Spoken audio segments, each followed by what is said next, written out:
Bem, olá a todos. Nesse vídeo selfie, vou buscar como aluno da Universidade Estadual do Ceará e concluir a disciplina de estágio supervisionado para a obtenção da licenciatura plena em Ciências Biológicas. Vou buscar responder algumas observações, algumas conclusões chegadas ao longo do processo de estágio supervisionado na disciplina. Nosso estágio ele foi dividido em 4 etapas, que foi o ESEF, o ESEM 1, que aconteceu na primeira série do ensino médio, o ESEM 2, que aconteceu na segunda série do ensino médio, e o ESEM 3, que aconteceu na terceira série do ensino médio.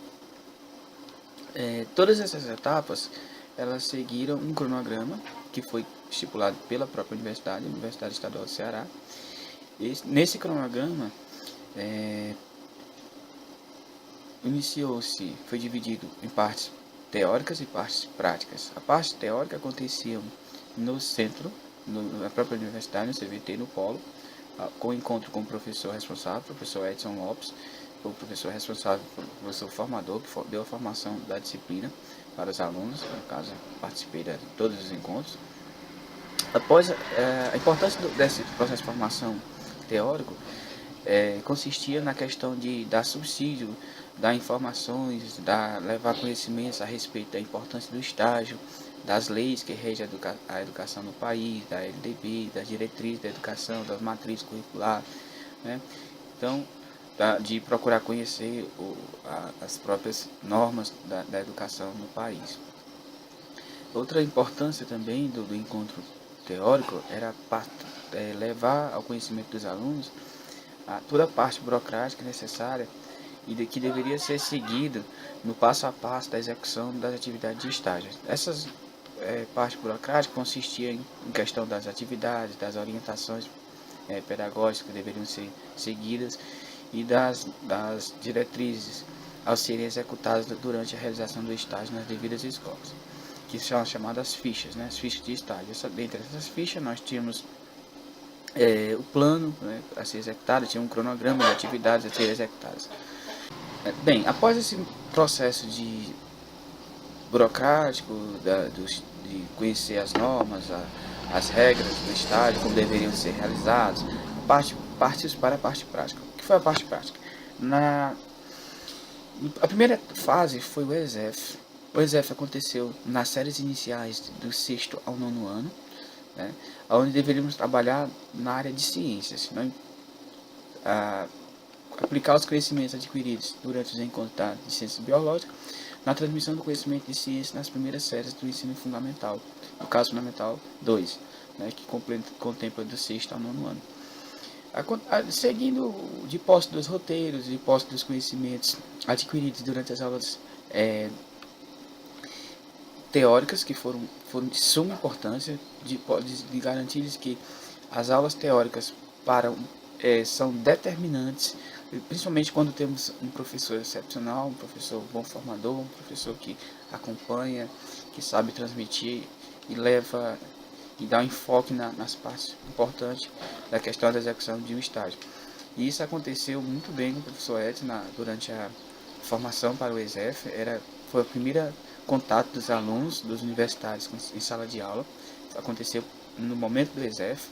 Muitos sentiram aquela insegurança, aquele medo de encarar uma sala de aula por inexperiência. Alguns já eram professores, no meu caso eu já era professor, já assumi a sala de aula, portanto não tive tanta dificuldade. Mas eu lhes garanto que, apesar de já ter uma experiência em sala de aula, já tinha uma experiência, o ESEM ele é um desafio, porque você vai estar em sala de aula não como professor titular de sala, você vai estar em sala de aula como estagiário, como alguém que está aprendendo o processo de ensino e aprendizagem. Então, os estágios aconteceram geralmente em duplas, as duplas se reuniam, iam para a escola e seguiam o roteiro estabelecido pela instituição.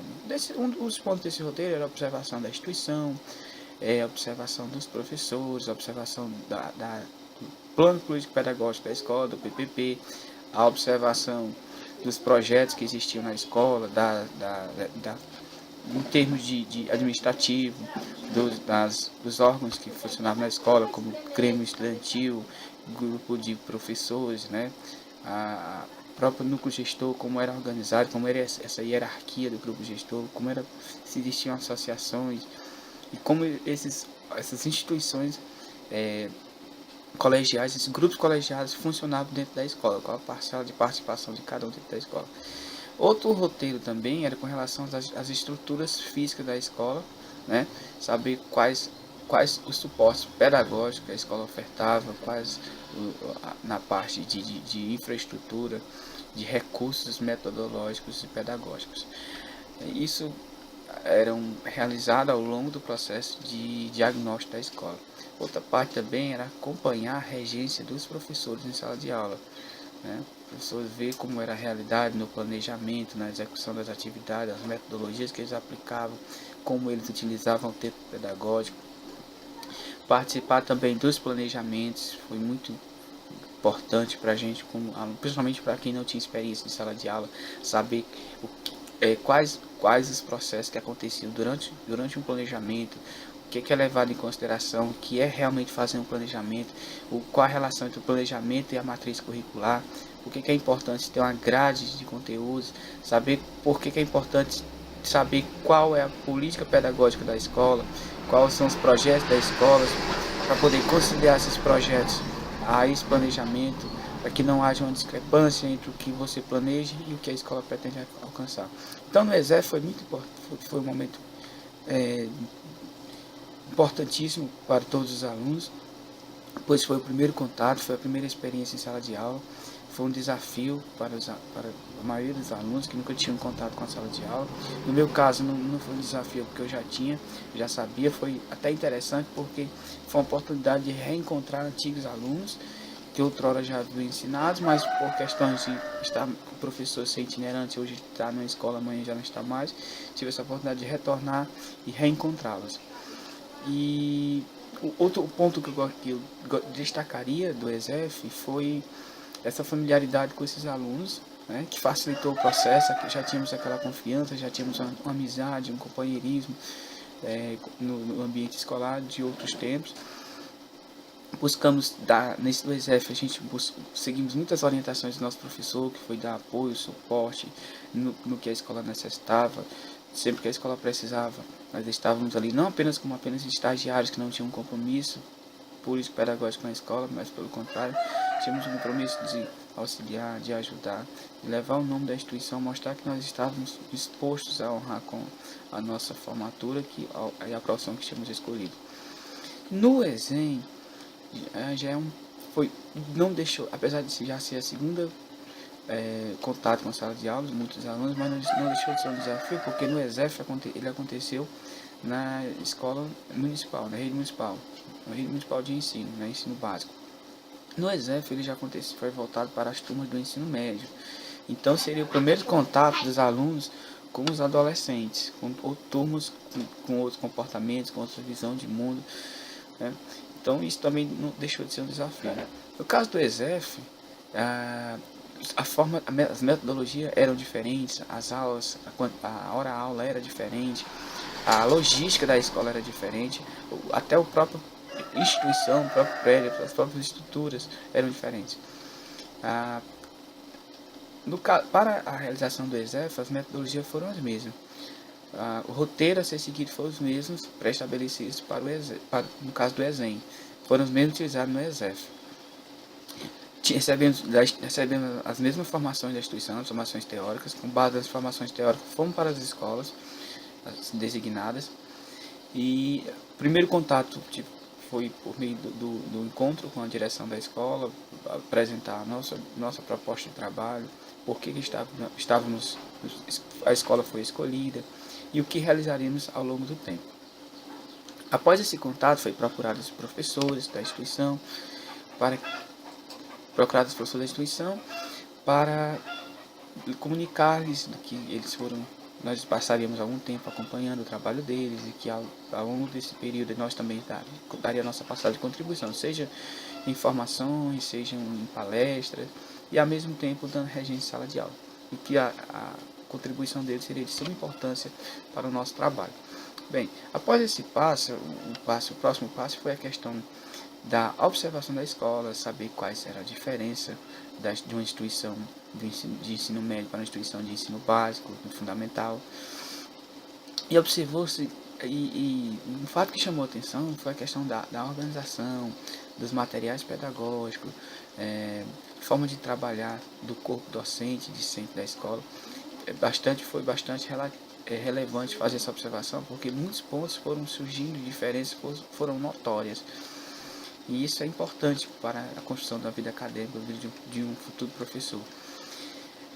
Outro ponto que chamou a atenção foi a quantidade de laboratórios, né, que havia na instituição, muitos laboratórios de informática, entretanto alguns, como foi relatado outrora, infelizmente por falta de manutenção não estavam ativos. Mas um dos pontos positivos é a questão da presença de laboratórios de biologia, laboratório de química, a questão do empenho dos profissionais, as responsabilidades, o trabalho, o plano pedagógico da instituição era um plano belíssimo que buscava realmente envolver a comunidade escolar, inovar. Outra diferença, um ponto com relação à parte pedagógica, foi aos conteúdos que foram abordados, a diferença entre os conteúdos abordados em cada turma. Por exemplo, no primeiro ano a gente trabalhou a parte das proteínas, a água, sais minerais, a interação entre eles. Foi trabalhado também a questão dos lipídios, carboidratos e a relação dele com o nosso dia a dia. Já no segundo ano foi trabalhado já a questão dos reinos, né, e as espécies, toda a classificação, toda a divisão, né, a questão da filogenética. Então são conteúdos bem diferentes e isso, de certa forma, foi um desafio para os professores que não tinham experiência, que tiveram que abordar diversos temas diferentes e em salas diferentes para público diferente, porque já fomos, durante o processo de formação, fomos preparados para trabalhar com diversas situações e perceber que uma metodologia utilizada em uma determinada sala, ela não é aplicável em outra sala. Então o professor tem que ter essa leitura de que para cada turma eu tenho uma realidade pedagógica diferente. Então o estágio em diferentes turmas nos possibilitou perceber que eu não posso querer de uma forma uniforme tratar todas as turmas com o mesmo plano pedagógico. Isso não é interessante, porque nem sempre é aceitável. Então, o estágio do segundo ano também seguiu o estágio do segundo ano seguiu os mesmos roteiros das anteriores. A gente teve que observar as escolas, tivemos que observar as práticas dos professores, observar o comportamento dos alunos, observar como os professores conseguiam lidar com esses alunos, como eles alcançavam seus objetivos e por quais metodologias. Uma parte importante da observação do professor é porque temos a oportunidade de aprender com as falhas, na verdade não diria falhas, mas com aquilo que não deu certo, né? Então, por meio da observação, percebe-se que como o que realmente atrai a atenção do aluno, o que desperta essa atenção desse aluno para o processo de ensino-aprendizagem, quais ferramentas pedagógicas e metodológicas despertam o interesse do aluno. Então é uma oportunidade que o estagiário, o universitário tem para no futuro, quando ele realmente for um professor, assumir uma sala de aula, possa buscar inovações, buscar as ferramentas e não repetir os mesmos erros, ou falhas, né, digamos falhas de professores na época do estágio, e que ele percebeu que as metodologias utilizadas por eles não eram atrativas, não conseguiam despertar o interesse do aluno para o aprendizado. Por fim, veio o estágio supervisionado, né, que é o ESEM 3, no terceiro ano. Esse, infelizmente, por questões de tempo, foi muito pouco tempo. Nós não tivemos tanto tempo para estar em sala de aula, com os professores, com os alunos, apenas um pouco mais de um mês, e isso que, a meu ver, prejudicou muito a questão da qualidade do trabalho, comprometeu porque, além de o tempo ser pouco, durante esse período existiram vários feriados, vários eventos que também colaboraram negativamente para que ocorresse sucesso na execução das atividades, não por falta de vontade dos alunos, dos estagiários, mas sim por questões de tempo. Haja visto que nos outros duravam, a gente passava uns 2, 3, 4 meses nas escolas, semanalmente estávamos lá planejando, auxiliando, ajudando nas palestras, nos cursos. Tanto que do ESEF, que foi a primeira etapa do estágio, até o ESEM 2, participamos com 100% de aproveitamento de todo o processo de estágio, cumprindo todas as atividades que estavam no cronograma, que deveria ser seguido. E realmente foi seguido. Mas infelizmente no ESEM 3, por circunstância do tempo ter sido reduzido drasticamente, infelizmente não foi possível cumprir todas as etapas com 100% de aproveitamento. E ao meu ver, isso foi comprometedor no resultados no resultado ao final do processo de estágio. Isso prejudicou o estágio. Então, acredito que o estágio ele tem que estabelecer um tempo suficiente para que o estagiário ele possa realizar as atividades planejadas dentro de um espaço de tempo que não prejudique-o. Né? Então, infelizmente, houve um planejamento, mas esse planejamento por questões de tempo, por questões de imprevistos, que não depende do estagiário, sim depende do calendário da escola, do calendário de uma forma geral, que fez com que ficasse inviável ter um aproveitamento de 100%. Então, uma das dicas que eu deixo é isso aqui. As instituições vejam isso aí, vejam, quando se for planejar uma atividade de estágio, esteja atenta para a questão do tempo. Será que vai ser realmente possível cumprir essa etapa? Então fica essa dica.